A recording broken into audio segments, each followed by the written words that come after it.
prophète Ésaïe. Les peuples qui marchaient dans les ténèbres a vu s'élever une lumière à resplendir. Tu as prodigué la joie, tu as fait grandir l'allégresse qui se réjouissent devant toi, comme on se réjouit de la moisson, comme on excite au partage du butin, car les jours qui pesaient sur lui, la barre qui maîtrisait son épaule, les bâtons du tyran, tu les as brisés comme au jour des monuments, et les bottes qui brillent, le feu les dévorait. Oui, un enfant nous est né, un fils nous a été donné, sur son épaule et les cils du pouvoir. Son nom est proclamé, conseiller merveilleux, Dieu fort, Père à jamais, Prince de la paix, et le pouvoir s'étendra, et la paix sera sans fin pour le trône de David. Et pour son règne qu'il établira, qu'il affermira sur les droits et la justice de maintenant et pour toujours. Il fera cela, l'amour jaloux du Seigneur de l'univers. Parole du Seigneur.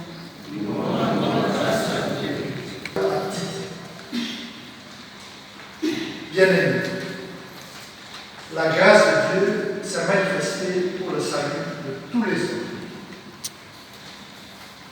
Elle nous apprend à renoncer à l'impiété et aux convoitises de ce monde et à vivre dans notre temps présent de manière raisonnable, avec justice et piété, attendant que se réalise la bienheureuse espérance, la manifestation de la gloire de notre grand Dieu et Sauveur, Jésus-Christ. Car il s'est donné pour nous, afin de nous racheter de toutes nos fautes et de nous purifier pour faire de nous son peuple, un peuple ardent à faire. Parole du Seigneur. Je vous annonce une grande joie, alléluia. Aujourd'hui nous est le Sauveur, alléluia. Qui est le Christ le Sauveur, alléluia. Qui vient sauver toute l'humanité, alléluia. Alléluia, alléluia.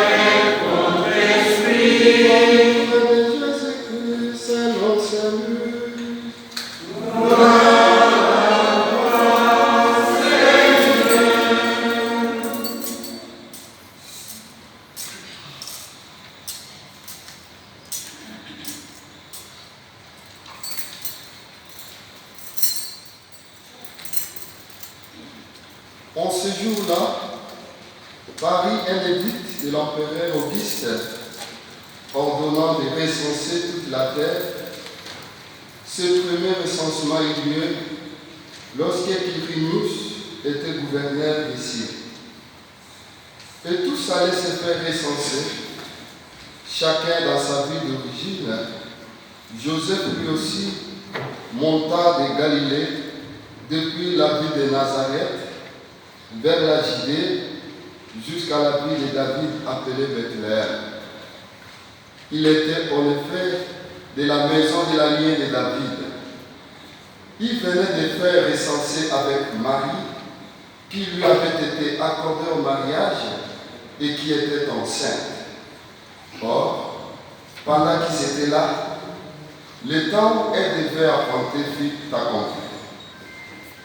Et elle mit au monde son fils premier-né. Et la Méota et les coucha dans une mangeoire quand il n'y avait pas de place pour eux dans la salle commune. Dans la même région, il y avait des bergers. Ils vivaient dehors et passaient la nuit dans le champ pour garder les troupeaux.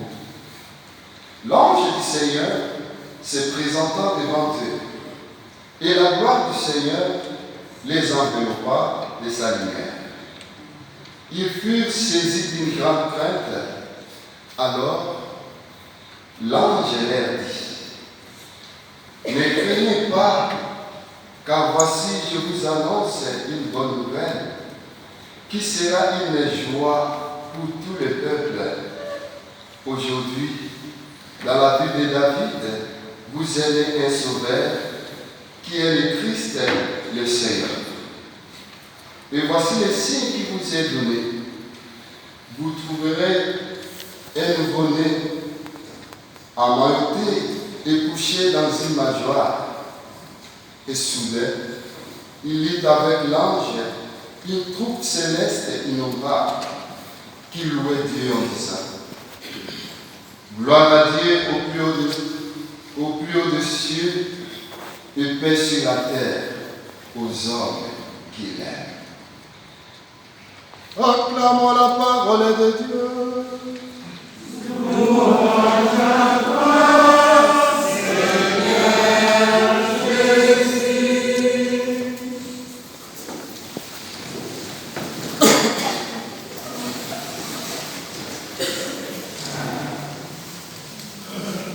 Il est vivant. Il est ressuscité.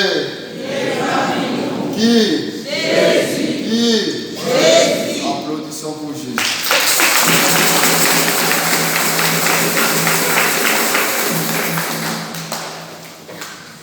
Chers frères et sœurs, les trois lectures que nous venons d'entendre ce soir nous invitent à la joie. Je vous pose une question. Pourquoi la joie ce soir? Pourquoi la joie? Pourquoi nous sommes invités ce soir à la joie? Pourquoi? Pardon? Parce qu'aujourd'hui c'est vraiment un jour spécial. Même si tu avais des problèmes, tu avais des difficultés, tu étais malade. Aujourd'hui, c'est le jour des joie. Mais pourquoi? Jésus, le Messie est né. Le Messie est né. C'est un motif de joie. Et c'est cette joie qui est annoncée même dans la première lecture par le prophète Isaïe. Isaïe qui dit: peuple qui marchait dans la nuit, ce peuple a vu lever une grande lumière. Et n'oubliez pas que le prophète s'adresse aux tribus du Nord, victimes de la terreur. Ces tribus qui vivent encore dans l'obscurité. Mais le prophète annonce les saints. Le prophète annonce que Dieu viendra libérer son peuple. Un message de joie. Dieu interviendra pour son peuple. Le prophète montre, comme on dit souvent, après la pluie, il y a. Après la pluie, il y a le beau temps. Après la souffrance, il y a la joie. Après la peine, il y a la joie. Après les problèmes, après les déceptions, il y a la joie. La joie à laquelle toutes les lectures nous invitent n'est pas n'importe quelle joie. Parce que c'est celle joie qui sait qu'aujourd'hui, le salut est entré dans nos communautés. Une joie qui sait qu'aujourd'hui, le salut est entré dans ma famille. Une joie qui sait qu'aujourd'hui, le salut est entré dans ma vie. Une joie qui sait qu'aujourd'hui, je suis libéré. Je suis libéré parce que j'étais esclave. Le Christ est venu me libérer. Voilà le motif de cette joie. Mais ce qui est curieux dans toutes ces lectures, et surtout dans l'Évangile, malgré l'annonce de l'ange, Joseph et Marie n'ont pas mené une vie commune. Marie est vierge, et pourtant, elle est enceinte. Mais alors, qui est le père de cet enfant? Je vous pose la question, qui est le père de cet enfant? Joseph et Marie n'ont pas mené une vie commune. Et on nous dit clairement, Marie était vierge. Et pourtant, elle est enceinte. Alors, qui est le père de cet enfant? Les papas peuvent répondre à cette question. Qui est le père de cet enfant? L'Esprit Saint. Pardon? Dieu est esprit. Le papa croit à ça. Pardon? Bon, chacun peut donner sa réponse. Mais la question demeure. Mais aujourd'hui, chers frères et sœurs, il y a parfois des éléments qui marquent la naissance de cet enfant, la naissance de Jésus. La première chose qui marque souvent cette naissance, ce sont les difficultés qu'ont rencontrées ses parents. Nous avons entendu dans l'Évangile, Marie enceinte, mais tombe les décrets de recensement. Une situation difficile pour Marie et Joseph. Joseph devait voyager avec une femme enceinte. Et à l'époque, il n'y avait pas de train. À l'époque, il n'y avait pas de métro. À l'époque, il n'y avait pas d'avion. Il devait voyager comme ça. La situation est inconfortable pour Joseph et Marie. Et en plus, quand ils arrivent, ils n'avaient pas de place dans la salle commune. C'était compliqué pour les parents de Jésus. Le monde où Jésus entre, c'est un monde dur, un monde plein de contraintes. Et ça, Marie a vécu ça. Son père Joseph aussi, le père adoptif de Jésus, a vécu des contraintes. Pour montrer que la vie n'est pas facile, chers frères et sœurs. Ce que vous vivez aujourd'hui, ne croyez pas que vous êtes seuls à les vivre. Les situations difficiles, compliquées. Marie a vécu ça. Joseph aussi. Il y a quelqu'un qui disait, il y a 3 choses importantes que nous devons retenir dans la vie. Et très important. Nous devons éviter les raccourcis dans la vie. Quand on veut des raccourcis, parfois la vie devient compliquée.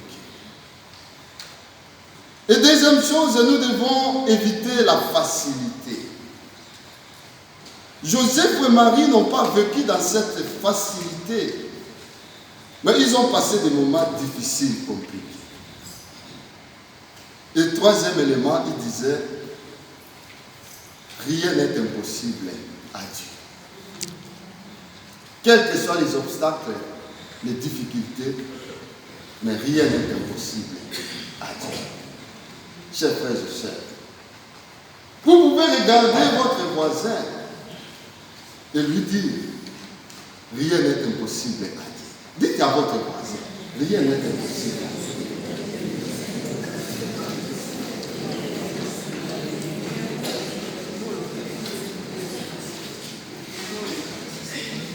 Et le deuxième élément qui marque la naissance de Jésus, c'est la simplicité ou la fragilité.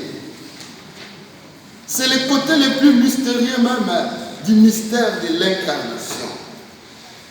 Les gens attendaient un Messie fort, un Messie riche, un Messie puissant, qui va naître dans un palais. Mais ici, l'Évangile nous dit qu'il est entré dans notre monde, dans un endroit où personne ne peut le souhaiter. Il est né dans une mangeoire, là où mangent les animaux. Et souvent, nous suivons même les débats entre les enfants. Il y en a qui disent, vous ne savez pas, moi j'étais né à Saint-Louis. L'autre qui dit, mais moi j'étais né dans tel hôpital. Et j'ai vu même un enfant insulter, mais toi tu étais né au village. Mais ici, le Fils de l'homme est né là où mangent les animaux. Le mystère de l'incarnation nous invite à cette humilité. Alors la question principale que nous pouvons nous poser aujourd'hui, où pouvons-nous trouver Jésus aujourd'hui? La bonne nouvelle aujourd'hui, c'est la naissance de Jésus. Et alors, où pouvons-nous les trouver? Nous pouvons les trouver où? Pardon? Nous les trouvons dans nos cœurs encore? Pardon? Nous pouvons les trouver partout et encore? Chers frères et sœurs, nous sommes bien préparés pour accueillir cet enfant. Depuis plusieurs semaines, les rues, nous voyons même les commerces et les maisons prennent l'air de Noël. Nous voyons des rues décorées, des maisons décorées, on change tout. Et parfois tout a été préparé pour les réveillons, les cadeaux, les sapins et les décorations. C'est vraiment Noël tel que nous le voulons, tel que nous le souhaitons. Il y en a qui changent même les repas. Demain, ils vont sortir de l'ordinaire. Les enfants qui pleurent. Demain, je vais manger ça, papa. Il faut m'acheter telle chaussure. Il y a même des mamans qui pleurent comme ça, je ne sais pas si ça existe. Tu dois m'acheter ça. C'est bien, ça fait partie de la fête. Mais ça, c'est Noël et selon nous. Ne perdons pas l'essence de Noël tel que Dieu l'a voulu. Pour trouver le nouveau-né, nous devons aller à Bethléem. Revenons, chers frères et sœurs, aux sources de notre foi. On ne les trouve pas parmi les puissants, mais parmi les faibles. On les trouve parmi les pauvres. On les trouve parmi les petits. Il faudra accepter de salir nos robes, nos habits pour les trouver. Il est né encore cette nuit dans les débris des villes bombardées. Il est né encore cette nuit dans nos prisons. Il est né encore dans des maisons de repos.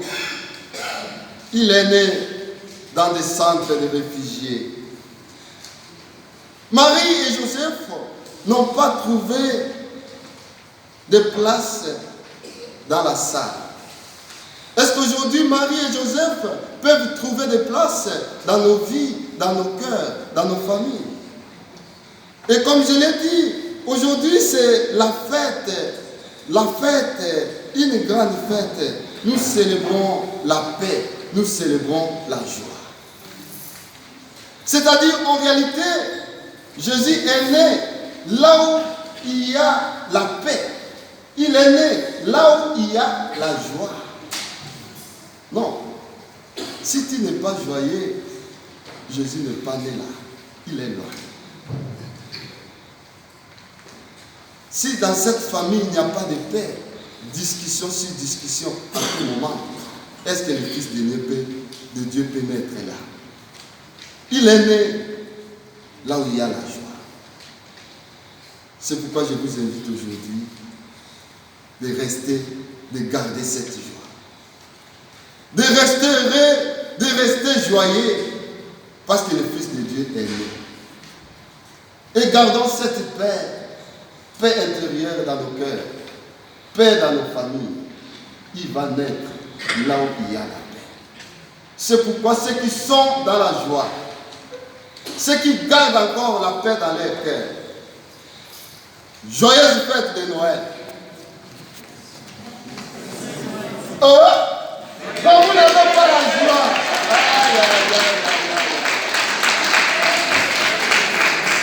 bonne